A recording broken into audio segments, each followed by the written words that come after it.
you have a very, very successful high school career, which then you want to translate that to college. So how was the college process for you? Were you recruited? Were you, obviously you said LC, you didn't get as much exposure, or I shouldn't say that. You get different type of exposure Right. at smaller schools. So how was that for you? Well, I definitely think you weren't wrong to say a lot of exposure either, because the truth is that when you're playing at a higher level, you don't you don't necessarily need to be recruited. What happens is you might be playing, if I'm playing your team and they know you're really good, a scout could be there to watch you and just accidentally see me. So when you're playing at a higher level, people are coming for all different people, and if you have a great game, you're noticed, right?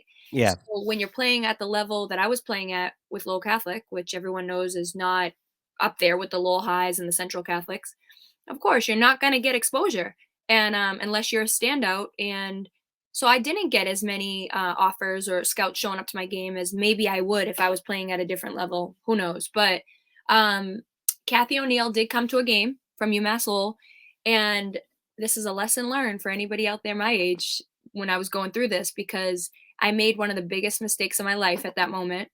Kathy O'Neill came to a game, and she talked to me after the game. She said, that was a great game. You have a lot of things you need to work on. Again, coming from a street ball mentality to playing organized basketball. So just to give you an example, I'm bringing down the ball down the court, and instead of just crossing someone and driving to the hoop, I'm crossing someone, pulling it back, doing it between my legs, doing all this extra stuff that wasn't needed. But it's just the game I learned, and Yeah. it just came natural. So, and Coach Varnum was on me for that too. Don't be doing that. Just go to the basket, blah, blah, blah. So I got reprimanded for that for sure, but she pulled me aside, and I was in awe that Kathy O'Neill from UMass Lowell was there to see me. And she pulled me aside and said, there's a lot of, I'm not going to lie to you, there's a lot of stuff you have to work on, but you are a great player, and I would like to offer you an official overnight. And that's the an official overnight is the, we plan on giving you a scholarship. We want to come check, you want you to come see the school. So I was ecstatic about that, but at the same time, she mentioned me redshirting if I came to the school. So she offered me the overnight, but then told me that she was going to redshirt me if I came to the school. And again, with that cocky mindset of a high school player, I shouldn't have had. But again, how I learned how to play basketball, I'm thinking, oh no, red shirt. So that means practice and not play. No, I don't think so. Blah blah blah. Thinking I was so good, so great. No, nobody's gonna redshirt me. Well, I'll tell you right now, I should have just took the deal, because I ended up going to UMass Boston first. I turned down UMass Lowell. I went to UMass Boston, and I said, no, I'm gonna go where I'm gonna play. I'm not going to redshirt. I thought I was just this, high and almighty. And it was a mistake, because I went to UMass Boston, and it wasn't the type of basketball I wanted to play at. People at UMass Boston were getting playing time because they were seniors, playing time because their parents were in the stands that day.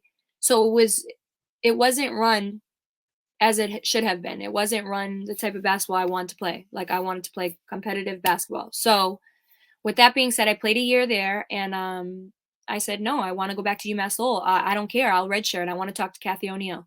Turns out that season, she was let go from the program, and there was a new coach in town, Sarah Bain. And I was like, oh, Sarah Bain's never seen me play. Sarah Bain don't know anything about me. Like, what am I going to do now? Like, so I went, I had a meeting with Sarah Bain. I knew some of the girls on the team, so they vouched for me and was like, she could play. So I got a meeting with her. I sat down with her and I told her the whole situation. I told her Kathy O'Neill was interested in me. She was, but she wanted to redshirt me. And, she's looking at me like, I'm brand new to this program. I'm not going to take your word for it and just hand Yeah. you a scholarship.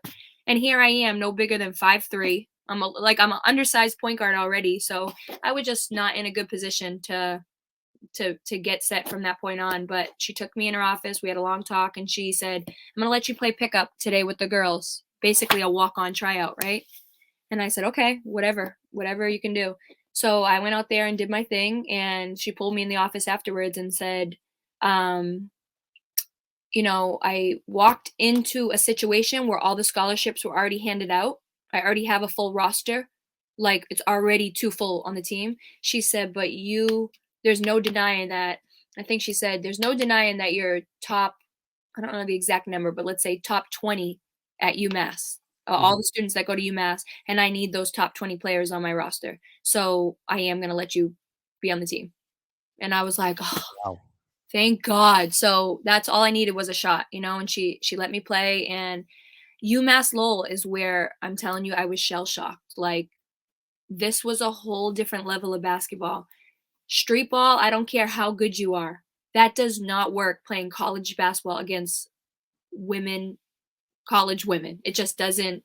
No, it's not even close. I had to learn so much, and then I understood why Kathy O'Neal was trying to redshirt me the year, because I needed to learn so much. And honestly, that year at UMass Lowell with Sarah Bain helped me so well. Like, it transformed. It took me up. It accelerated my game to, I can't even explain to you. I'm very grateful for that time at UMass Lowell, because it changed me from a.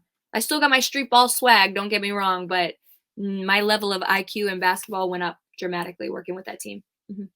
So now, looking back on it many years later, you can kind of see that she wanted to have you redshirted so that way you could understand the game better and learn the game better. Not, Yes.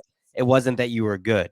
Yeah, she wanted me to learn that textbook style of Yeah. pick and rolls and screen and rolls and body placement and where you should be without the ball and this and that. And I should have took the opportunity when I had, because redshirting is nothing but an extra year of knowledge. And that was just, it would have benefited me.